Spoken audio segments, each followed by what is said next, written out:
Anda memutarbalikan fakta seperti itu. Apakah Anda sudah tidak punya mata? Apakah Anda sudah tidak punya telinga?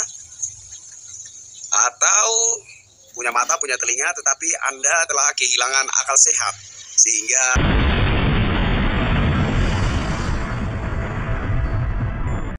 Assalamualaikum warahmatullahi wabarakatuh.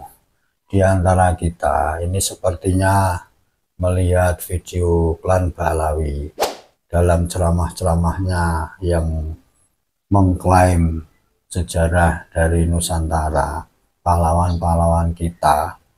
Seperti misalnya kalau bendera merah putih ini adalah ide dari klan Pahlawi. Kemudian pahlawan seperti Imam Bonjol yang katanya juga Habib Pahlawi. Lantas ada lagi pengklaiman wilayah seperti misalnya Pulau Jawa dikatakan milik Aulia Tarim atau Yaman. Nusantara juga katanya Bintu Tarim. Ini banyak di antara kita. Nah, sepertinya biasa-biasa saja. Padahal kalau orang yang mengerti sejarah dan sedikit ya politik tiktak lah ya, ini akan membaca ini sebenarnya klan Pahlawi ini dengan ceramah seperti itu arahnya akan kemana. Dari saudara kita yang kita banyak tonton dalam videonya, seorang dari timur, itu saudara kita dari timur, ini rupanya was-was mengamati dari itu semua. Kesimpulannya bahwa klan Pahlawi yang dulunya dibawa kemari oleh VOC, Seno Obranya atau pemerintah Hindia Belanda, bukan hanya untuk membantu penjajahan di Nusantara ini, tetapi ada misi-misi tertentu. Memang setelah Belanda ini pergi juga ada indikasi akan mengklaim wilayah Nusantara kita ini sebagai miliknya. Pemikiran seperti ini sepertinya ya enteng ngahwak belaka, tapi jangan salah. Selama ini setelah kita beberapa tahun ini ada tesis Kiai Imad, itu menjadi semakin nyata bahwa klan Pahlawi atau keturunan imigran ini memang ada tujuan-tujuan ke sana sepertinya. Itu ditilik dari ya apa yang kita lihat selama ini, banyak sekali doktrin-doktrin yang begitu meresap di antara anak-anak Nusantara, akhirnya begitu cinta mati kepada mereka. Bahkan di antara saudara-saudara kita ada pernah yang tewas membela keyakinannya, yang mengatakan kalau mereka ini adalah zuriyahnya Nabi, sampai korban begitu rupa. Ini kan hasil dari doktrin-doktrin mereka yang selama ini sudah begitu meresap di antara saudara-saudara kita. Kenyataan bahwa mereka-mereka ini perlu diwaspadai dari segala sisi, karena juga kalau kita melihat sejarah dari klan-klan mereka di negara-negara lain zaman dulu, memang tujuannya yaitu untuk menguasai suatu wilayah atau menguasai suatu masyarakat dan menganggap bahwa mereka ini adalah betul-betul dzurriyyahnya Kanjeng Nabi. Dengan begitu, setelah doktrin ini masuk ke pikiran dan hati masyarakat umum, dengan gampang, dengan sendirinya mereka akan mudah untuk menjalankan misi yang memang sudah direncanakan. Dari video saudara kita yang dari timur ini, rupanya dengan pengamatannya itu cocok dengan apa yang sudah diungkapkan oleh tesis Kiai Imad, bahwa mereka ini bukanlah dzurriyyah Nabi. Dari pengamatan saudara kita ini, bagaimana klan Pahlawi ini begitu mudahnya mengklaim sesuatu yang ada di Nusantara. Seolah-olah mereka ini sepertinya begitu berjasa atas kemerdekaan bangsa Indonesia. Padahal kenyataannya nol belaka. Kita lihat bagaimana tahun 1928 waktu Sumpah Pemuda mereka juga tidak ada. Kemudian yang paling heroik dari saudara-saudara kita di Surabaya ketika 10 November itu mereka sudah di sini. Tapi kemanakah waktu itu? Nah, dari sejarah-sejarah yang lain kita perlu lagi buka-buka sejarah bagaimana mereka ini sesungguhnya di negara kita. Dari zaman Belanda sampai sekarang, apa kontribusinya terhadap negara kita, khususnya ketika awal zaman kemerdekaan Republik Indonesia. Mari kita ikuti video dari saudara kita ini, semoga kita juga tercerahkan dengan pemaparannya. Jumpa lagi dengan saya Kristianto Oni, salam NKRI.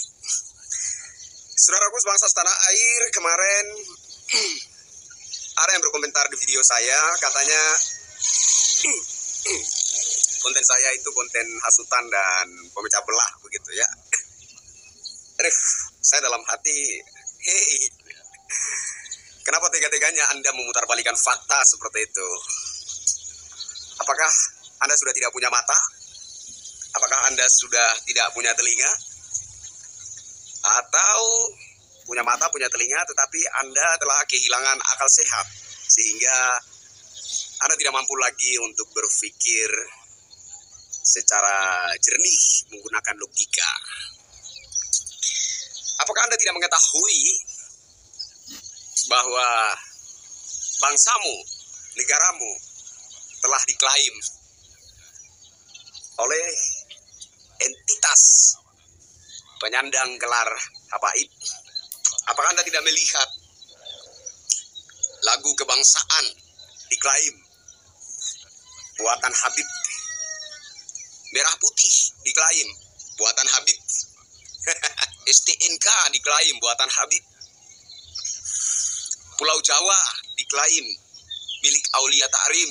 Ya memang negara kita negara Bhinneka Tunggal Ika, berbeda suku, ras, agama, golongan, kita satu Indonesia, itu harga mati begitu. Tetapi apakah Anda terima ketika ada pihak tertentu, pihak asing atau imigran atau pendatang begitu, yang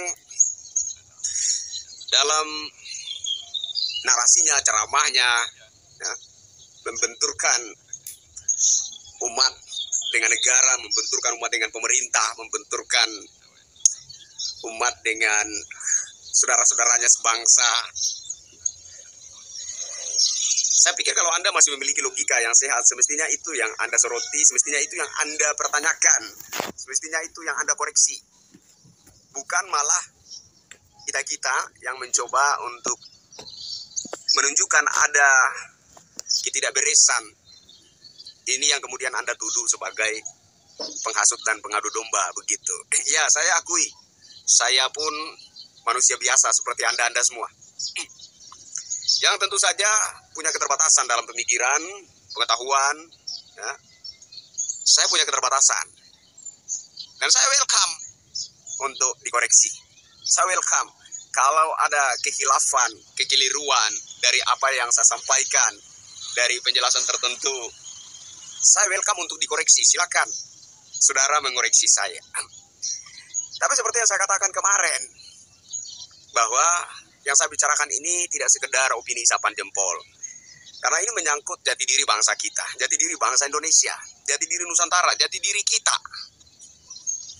Ini menyangkut juga dengan masa depan bangsa, menyangkut juga dengan keberlangsungan hidup anak-anak dan cucu-cucu kita di masa depan. Ini penting sekali untuk kita pikirkan. Hilangnya tradisi, budaya, sejarah, berarti juga hilanglah bangsa yang memiliki sejarah itu, bangsa yang memiliki tradisi dan budaya itu. Maka penting sekali bagi kita, anak-anak Nusantara, untuk menjaga tradisi, budaya, sejarah. Penting sekali untuk kita jaga itu semua, karena semua itu menyangkut jati diri bangsa Indonesia. Ketika ada sejarah yang diputarbalikan, sejarah yang dipalsukan, ada makam-makam yang dipalsukan, ada lagu-lagu kebangsaan yang dipalsukan, diklaim, dibuat oleh Habib katanya. Merah putih yang diklaim dibuat oleh Habib katanya. Pulau Jawa, salah satu pulau terbesar di Indonesia, diklaim milik orang Tarim, tidak peduli siapapun itu. Jadi saudara, ada satu fakta menarik sebenarnya. Saya coba mengamati ini dari berbagai ceramah para penyandang habaib ini. Saya melihat semacam ada satu penggiringan yang terlalu kasar. Satu penggiringan yang mudah sekali untuk dibaca menurut saya. Jadi umat itu digiring untuk mengagumi Tarim, mengagumi kaum Ba'alawi, mengagumi Yaman. Apakah itu agama?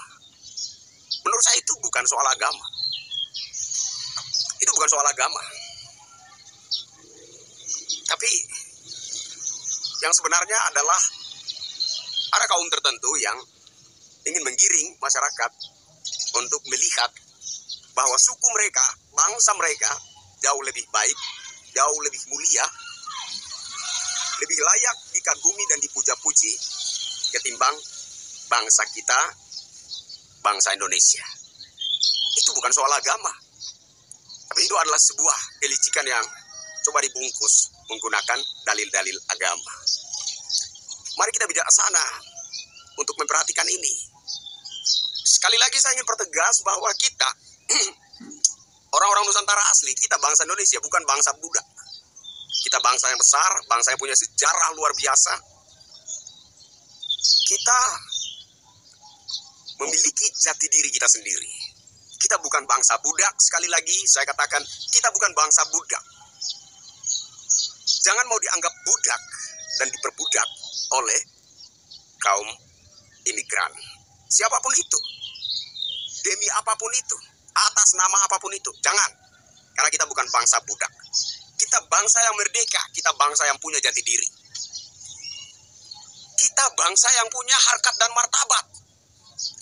Kita adalah bangsa yang tidak lebih rendah kastanya daripada kasta bangsa-bangsa lain. Kita bukanlah bangsa yang lebih rendah kastanya daripada bangsa Arab. Kita bukanlah bangsa yang lebih rendah kastanya ketimbang imigran Yaman. Kita adalah bangsa yang besar, kita punya harkat dan martabat, kita punya jati diri, kita punya harga diri. Pertahankan itu.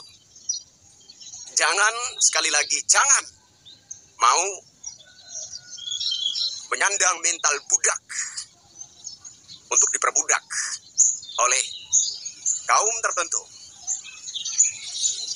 yang menggunakan modus agama untuk memperdaya dengan kelicikannya menggiring kita untuk memandang suku bangsanya, memandang adat istiadat dan budayanya lebih baik, lebih mulia daripada bangsa kita, suku kita, tradisi dan adat istiadat kita, orang-orang Nusantara. Jangan.